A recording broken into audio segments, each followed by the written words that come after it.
I'm so glad to welcome you here to the Clark Howard Show. Our mission is to serve you and empower you so you make better financial decisions in your life.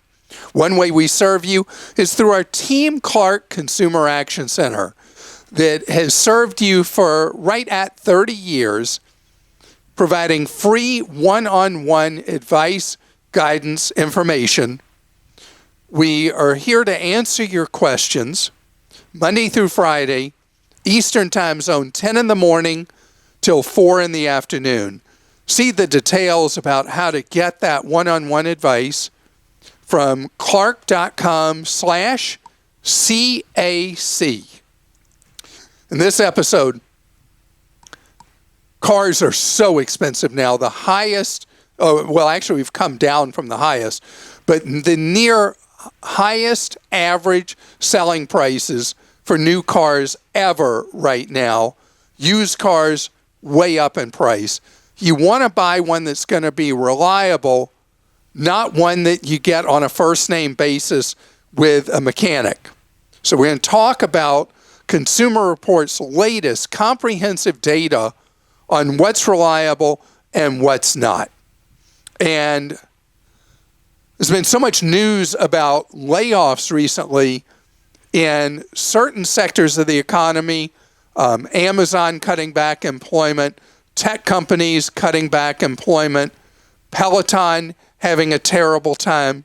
So many organizations that boomed during the pandemic now are having serious indigestion, and it's infecting those employees. It's also affecting your experience as a consumer.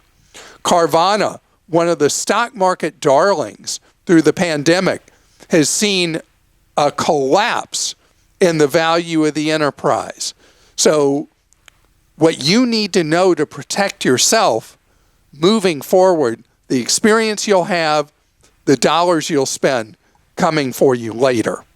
But right now, I want to talk about what Consumer Reports has found, and their data is so comprehensive that you can trust it so much in terms of what brands that you would lay out your hard-earned dollars for have proven overall as brands. I'm not talking about individual models here. I'm talking about brands that have proven to be the most reliable. Number one at the top of the list in this year's data from Consumer Reports, and this is not just this year's model, this is looking at owners' experiences over the last several years, Toyota, the most reliable brand, followed by its luxury offshoot, Lexus. So the Toyota branded products, 1 and 2, the most reliable vehicles you can buy. Number 3, BMW.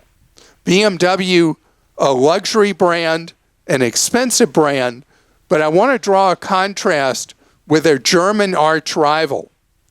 The least reliable of all brands, according to Consumer Reports data, coming in 24th place, Mercedes-Benz.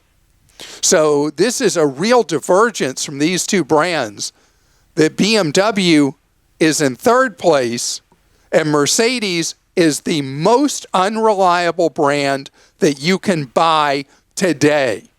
They got a problem they need to fix. Now let's move back to normal people's price vehicles.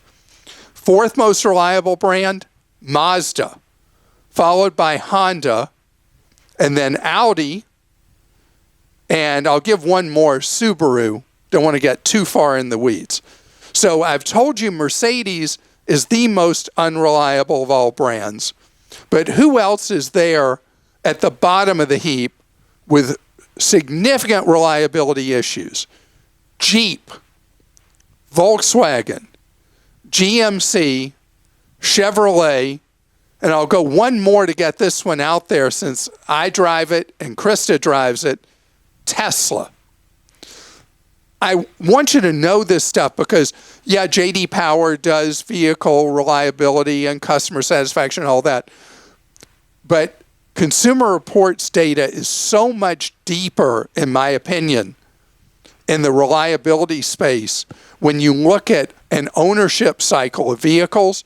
And that's why I think this is significant at a time that you pay so much money.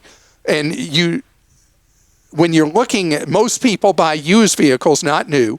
When you're looking at a used vehicle, concentrating your search among the brands that have shown over time to be the most reliable is really important. The one thing I'd caution, though, with buying a luxury brand that's shown to be very reliable is when something does go wrong with them as a used vehicle, they're appreciably more expensive to get repaired than if it is a typical normal price vehicle versus a luxury brand. One other thing I wanted to tell you, as far as the most reliable type of vehicle in the marketplace, Consumer Reports found that hybrid cars are more reliable than anything else. And I thought that was really interesting because you think about hybrid technology, it's more complicated than having a traditional engine or just an electric power plant. That the combination of the two is a real feat of engineering, and it seems like there'd be more to go wrong. But hybrids have proven, both in their SUV form and in passenger car form, have proven to be the most reliable overall of any type of vehicle you could buy. The least reliable of all vehicles is full-size pickup trucks. Maybe because the conditions they operate in, but they are the least reliable. Next least reliable, electric vehicles. I think that's part of the tie-in with Tesla having very low reliability ratings. Christa? This first one's from Logan in Washington. My wife and I have cars that are 18 and 14 years old, respectively. Wow. I'd really like to get her a new 3-year-old car and pay cash, but it would put my account balance a little low in our online savings account. To solve that problem, I'm considering buying the future car with cash and taking out an auto equity loan and putting that money back in the high-yield savings account and pay off the loan with it over a couple of years. Rates are similar to used car loans, and in this case, I have more bargaining power with cash in hand and keep the title afterwards. Is my plan flawed and bound to blow up in my face? Clark for president. Wow. I agree. Logan, I would be the most unpopular president of all time because I'd say, we're not spending that. We're not spending that. We're not spending that. We're not spending anything we don't have. The White House would have Kirkland signature toilet paper in it, would have Kirkland signature toilet paper. If I could afford that, maybe we'd buy something cheaper than that. Like the stuff they have at gas stations along the highway, that stuff that's so bad is toilet paper. Anyway, right now, you have earned, and your wife will enjoy buying her a new vehicle because the distortions in the marketplace right now, 1, 2, and 3-year-old used vehicles don't have the price advantage they used to have. So once you get her a new one this time. Also, if you're a credit union member, you're going to find that their new vehicle loan rates, even though they've gone up, are still really good. And taking out a new vehicle loan would be a fine choice. Yep, I did not hit my head somewhere. Who are you? I did not fall backwards and hit on concrete. It's just the marketplace right now has made my historical sweet spot of 3-year-old vehicles really sour. It's not going to be true as we move in late into 23, because the used vehicle market is step-by-step correcting. But right now, it's the case that you would buy her a new vehicle. And just get that loan. You don't like borrowing money, obviously, that you have a 14-year-old and 18-year-old vehicle, and you're not going to have the advantage of the depreciation, but what you will have is you'll have the advantage of meaningful manufacturer's warranty for a number of years in the early part of what will be a very long ownership cycle of that vehicle that your wife will drive. What if he decides he doesn't want to take that advice? Do you recommend what his strategy is here? I would just, again, at a credit union, you're buying, let's say you buy a 3-year-old vehicle. When you buy one and you get a loan from a credit union, most credit unions start really pumping up the interest rate when a vehicle is 4 years old or older. You should be able still to get a really decent traditional auto loan rate from a credit union on a 3-year-old vehicle.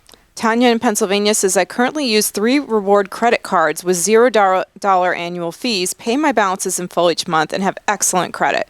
Occasionally, I'm tempted by a new reward credit card offer where the annual fee is waived for the first year. Since I don't like paying an annual fee for the card, my hesitation in signing up for the new cards with rewards is that after I earn the reward, a free round-trip flight, for example, I would want to close the card before the annual fee is charged. I'm wondering how this would impact my credit score or if I should not worry about it. So with your credit score, not a problem to do hopping from one annual fee reward card to another. So let's deal with your thought of getting one that has no first-year annual fee. Right now, there are, for air travelers, there are bonuses being offered in points that can generate many, many, many free tickets for you. If you're not loyal to any one particular airline, you can look at the Chase Sapphire Preferred, which is one that has had pretty good kicks in reward points for signing up and has a $95 annual fee, as I recall. And we have our updated guide to the best of the reward cards available that you can see, like we have a travel some one that are travel reward cards that have no annual fee. Mm-hmm. Yeah, at Clark.com we have not just, like you mentioned, travel, but yeah, we have a list of the top travel credit cards and that for this year, and then we have a whole list of different best ofs if you want to take a look at that. Well, you know, when you say reward card that have annual fee, almost always it's going to be travel related.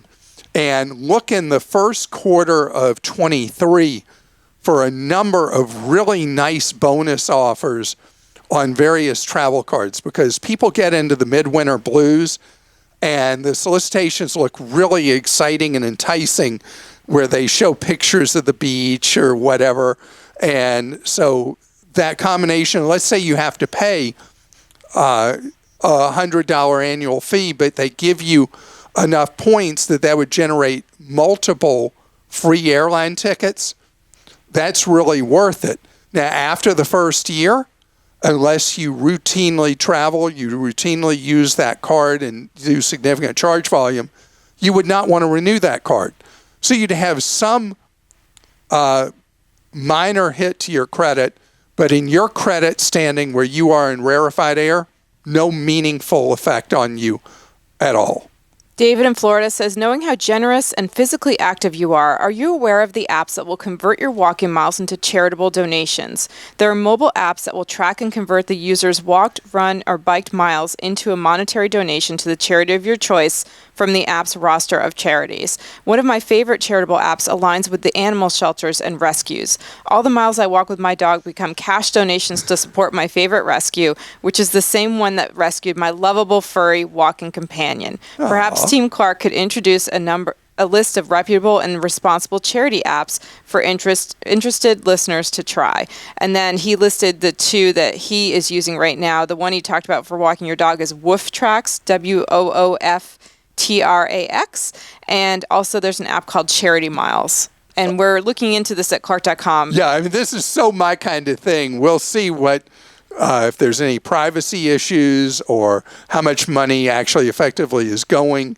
Make sure the organizations are on the up and up, and we'll do a write-up. And I thank you for the tip, because as we're standing here, I am wearing 3 fitness trackers. Yes, I obviously have a disorder, but I have my Garmin. I've been in the Garmin orbit for well more than a decade. I've got my Samsung that's tracking me, and then my favorite, my Oura Ring that tracks my sleep, tracks my fitness, tracks my overall health. That's your wedding ring. It doubles. And I wear it. I went from my $11 Walmart wedding ring to this one, this Aura, which was an outrageous $299. That's a lot of money for a wedding band. I mean, who would ever spend that as a guy on a wedding band? How much was Mike's wedding band? I don't remember. It's been too many years. I don't remember it all. Yeah, but I think that's probably a bargain from what most people spend. And your health the $11 is priceless. Or the $299? The $299. $299. It's really been great having it. And I'm really, really into fitness. And it's just my thing. I don't know if it'll get me one more minute of life, but mentally and physically, I feel so much better. Just, it's silly that I wear 3 different trackers. It makes you happy. That's all that matters. I don't know. Lane thinks, my wife thinks it's really bizarre. Well, sometimes I have to say, I think sometimes you listen to Aura like it's a person. Like you'll be like, Aura says I woke up and I've got such a low score today. And I think that can affect you reverse mentally too. You know, if you're like, I'm just I should feel competitive bad. with myself. Okay. I'm not happy with my readiness score today. For those of you that are Aura wearers, I was a 79 readiness today, but an 86 sleep score. Okay. So my sleep score was good. Straight ahead, I want to talk about something more serious, and it's the disruptions in the marketplace, both the workplace and for you and me as consumers, because of how people are pivoting from online to in person and how that affects you and me every day, even if we don't work in industries that are having layoffs right now. I think about in 20, the amazing ability of business owners of all sizes, big enterprises, small enterprises in between, to adapt to survive. And not all were able to do that adaptation. Not all were able to survive.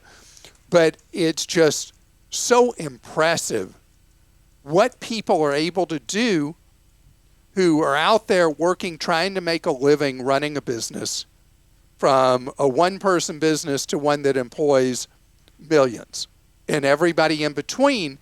That change is a constant, but what's unusual in the pandemic was how disruptive it was.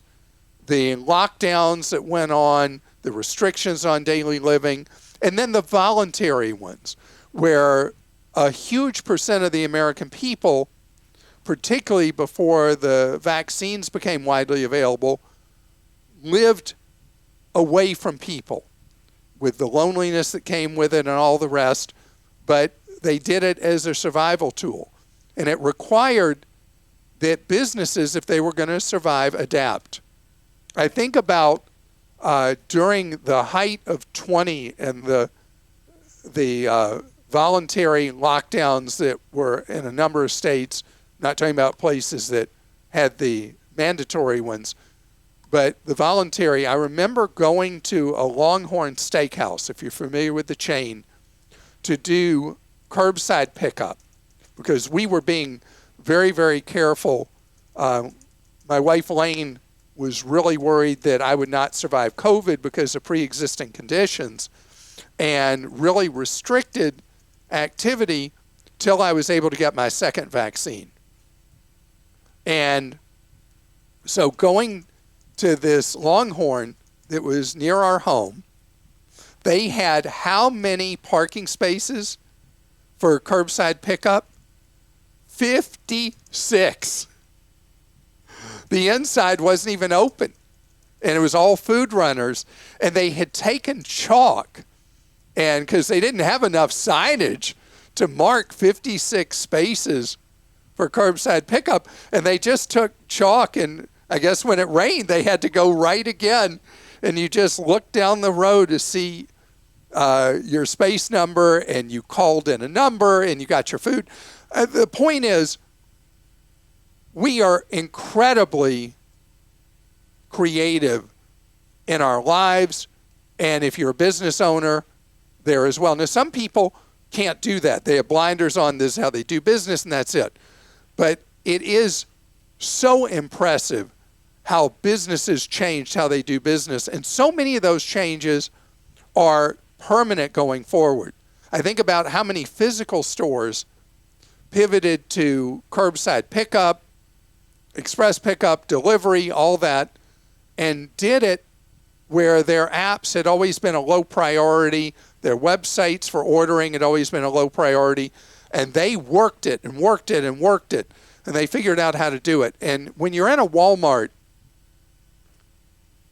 back early in the pandemic, with them doing the grocery pickup, it was pretty haphazard, chaotic, pitiful. But they kept working at it and working at it. And today, if you're in a Walmart and you're on the grocery side, look at the people with the rolling carts they've come up with, that everything's barcoded, and they're shopping for multiple people at once. And they shop non-refrigerated, then frozen, and then they go into a holding area for pickup. I mean, the change over 2 years plus from being completely seat of the pants to very well thought out, sophisticated, amazing. But then a lot of businesses poured money in thinking that they were going to grow to the sky with this new way people were doing things. And nobody really thought through pandemics, no matter how ugly COVID's been, they're not forever. And people go back to living their lives. And they revenge back into things they did before. And there's so many things, revenge shopping, revenge travel, revenge eating, all these things, because we are social beings, most of us, and we want to be with other people. We want to be around other people.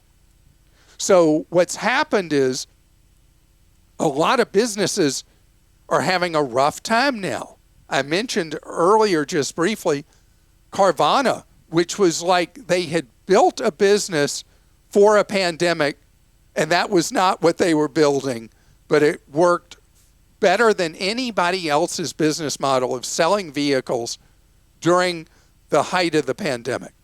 Now people are back out looking at more traditional ways. Carvana took on too much debt. They got all kinds of problems. Plus, they had operational issues, all the things we talked about with the titles. Peloton's been beaten to death. I don't need to do that. But a company that has really had a post-pandemic hangover of extreme ugliness is Amazon. Amazon has the lowest customer rating from American Customer Satisfaction Index ever. They've now fallen way down the pack of retailers. Amazon is having a really rough time. And you read what people are saying about the problems with Amazon, with customer no service, with messed up deliveries, terrible customer service when a problem happens, problems with returns. Amazon's got a real attitude and operational problem. Then, when you go to Amazon, they've broken their trust with customers. I've read several stories about how when you go to Amazon to look for a product, how much of what's there, Amazon made a decision that maybe helped them short term that has hurt their trust factor with their customer. And that is item after item after item is actually paid for play to be there, and it's not well disclosed. And so know that when you go to Amazon shopping for an item and you think the ones you're seeing when you go there that are so prominently displayed are actually the ones people have really liked, baloney. It's whoever's paying Amazon the most to be there early. And so trust is something that is so hard to earn. And Amazon so had it. And now, because they decided they were going to take a shortcut and try to score so much money from, like supermarkets do with charging display space charging rent for the end caps and all that. Amazon foolishly decided to go down that rabbit hole and hurt the relationship with their customers. Now, Amazon didn't get to where it is by being a stupid company. And I hope the stupidity and lack of respect for customers of late is something Amazon will get its arms around and fix. But there are many, many adjustments that have happened in the free market that are going to benefit us. I mean, we had so much loss of life, so much tragedy with COVID. And with every tragedy, there's innovation that comes out of it. And there's innovation across organizations we do business with that are very clearly going to benefit you and me and these companies moving forward who innovated so well. Others took the wrong lessons from the pandemic, a la Amazon, and their customers are suffering for it. And eventually Amazon stockholders will suffer as well if they don't make a pivot back to being customer-oriented. Christa? Dave? And by the way, Amazon is welcome at any time to have a say and a rebuttal to what I've said. Dave in North Carolina says, I can't begin to tell you how much you and your team have done for my wife and I over the 10 plus years I've listened to you. Shout out to my close friend Chris J for finally jumping on the wagon with me. Welcome, Chris J. We have been in the market for a pool for the last couple of years, but the rise in prices over the pandemic scared us away. Do you see the prices and wait times for pools going down in the near future? And what would be the best approach for finding a good company at a fair price? Yeah, the pool market, this fits perfectly in. The pool companies weren't even returning phone calls for a long time in the height of the pandemic, is people were hunkering down at home. If they lived in a climate that supported having a pool, manufacturers, retailers never, ever, ever have seen demand like they saw in 20 and 21 that bled over into 22. And yes, the pool market will return to more normal. There's larger capacity for manufacturing and installation than there used to be in the pool business. It is going to follow automatically that the wait times to have a pool installed will steadily decline. The prices will become more competitive. The customer experience better. Now, with pool companies, it is more art than science finding a reliable company to install a pool. And talking to people in your area who have one that they put in the last 5 years may sound like that's way too back of the envelope. I think it's a good place to start. Looking to see what their record is like with the Better Business Bureau is a good thing to do. And taking your time shopping for a company, a style of pool, and staying within a budget is going to be key. And I think you will find, Dave, that being post-pandemic will be friendly to your wallet on getting that pool. Let's quickly say we had priced out a generator for our house, the kind that you actually is a gas-powered generator, not natural gas-powered generator, last year, and we are now getting one installed, and we saved a bunch of money because the new quote was cheaper than what we had because significantly cheaper. So yeah, I mean all the stuff home-related. I look at the clearance sales on thinking of outdoor pools, pool furniture, outdoor furniture is in massive overstock right now. The deals on them, on that stuff, great. Deals on interior furniture, unbelievable. This pivot from being at our dwellings to being, oh yeah, we live over there, but we're doing this over here, that kind of thing. I mean, we have really, really flipped so heavily towards being out and about versus at home that any of the things for the home that were so pricey are now a better and better and better deal. Shannon in Texas says, can you please explain CD ladder investing and when it would be a good idea for someone? Okay, so first of all, money that goes in savings accounts or CDs is not truly investing. Investing is when you put money at risk. It's where you put your money that you cannot afford to lose. So the laddering concept was very useful to people as interest rates were rising, is not as useful once interest rates reach pretty much where they're going to be, and then not as helpful when rates start going down unless you need available money. But the concept of laddering in the simplest form is you take your pile of money you can put in CDs and you divide it into 5 piles.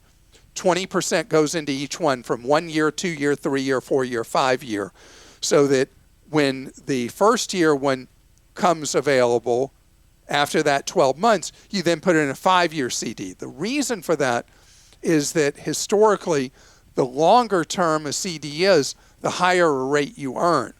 All those kind of things have not really worked in recent times and did not work with interest rates going up of late.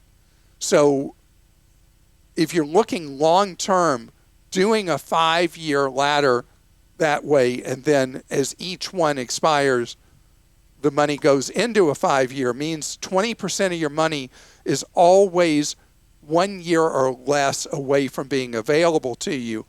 But by historical measures, you'll be earning the highest rates. Money you can afford to tie up, though, we're in a cycle where putting as much as you can in 5-year CDs will be more to your advantage than being in shorter terms or in savings accounts. Colleen in Georgia says, I love Quick Trip's ready-made pepperoni pizza slices that are already boxed and ready to buy. Makes for a quick and inexpensive lunch. So today I bought one, and the box was the same size, but when I opened it up, the pizza was way smaller than the usual size they had before. A sad indicator of shrinkflation. Can you ask them why they've taken this action, and why don't they just charge more instead of shrinking the size so much? Well, for those of you not familiar, Quick Trip is one of the super convenience store chains that are becoming more and more prominent around the United States. Quick Trip is based in Oklahoma and is from out west to the north central, like Iowa, and then goes as far east as Georgia, southeast as Georgia. And their pizza is like a signature item. I'm not aware that they have actually shrunk the pizza. It may be that one time at that one location, somebody gave you a really small slice. Go back and try it again, Colleen. And if it has actually suffered from shrinkflation, Quick Trip is like all these chains like Sheetz and Wawa, Buc-ee's. They're all very, very customer focused and oriented. I would contact the home office in Tulsa and say, what gives here with your pizza? I'm hungry after I eat. And I think you'll find that this was likely a fluke and not a shrinkflation. Could be wrong, but that would be what I would guess. And I want to tell you that was really cruel, because now suddenly I'm hungry and I want pizza. So I want to thank you for being with us. I hope if you haven't, you'll subscribe to our podcast and post a review so we can reach more people. My whole thing is reach and teach. The more people I can reach, hopefully the more people I can empower to take control of their wallets and make a difference in your long-term future. You know, we are a consumption-oriented culture. It is a heavy lift for so many of us to swim upstream against the current and live on less than what we make. And ultimately, that is my overriding principle, is for you to save more and spend less and absolutely never get ripped off. Have a great day.